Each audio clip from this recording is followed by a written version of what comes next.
Alcazar AudioWorks presents a collection of fairy tales from France by Charles Perrault. Read for you by Bobbie Frohman.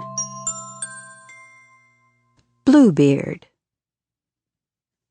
Once upon a time, there was a man who owned splendid town and country houses, gold and silver plate, tapestries and coaches gilt all over.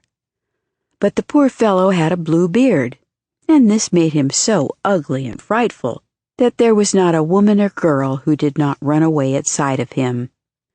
Amongst his neighbors was a lady of high degree who had 2 surpassingly beautiful daughters.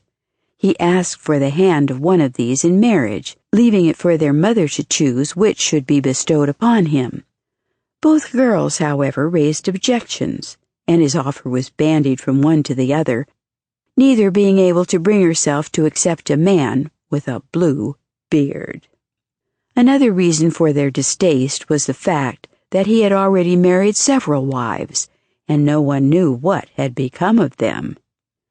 In order that they might become better acquainted, Bluebeard invited the 2 girls, with their mother and 3 or 4 of their best friends, to meet a party of young men from the neighborhood at one of his country houses. Here they spent 8 whole days, and throughout their stay there was a constant round of picnics, hunting and fishing expeditions, dances, dinners, and luncheons, and they never slept at all, through spending all the night in playing merry pranks upon each other.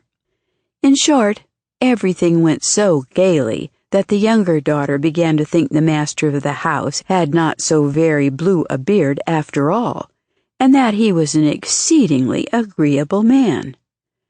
As soon as the party returned to town, their marriage took place. At the end of a month, Bluebeard informed his wife that important business obliged him to make a journey into a distant part of the country, which would occupy at least 6 weeks. He begged her to amuse herself well during his absence, and suggested that she should invite some of her friends and take them, if she liked, to the country. He was particularly anxious that she should enjoy herself thoroughly. "Here," he said, "are the keys of the 2 large storerooms, and here is the one that locks up the gold and silver plate which is not in everyday use. This key belongs to the strong boxes where my gold and silver is kept. This to the caskets containing my jewels, while here you have the master key, which gives admittance to all the apartments.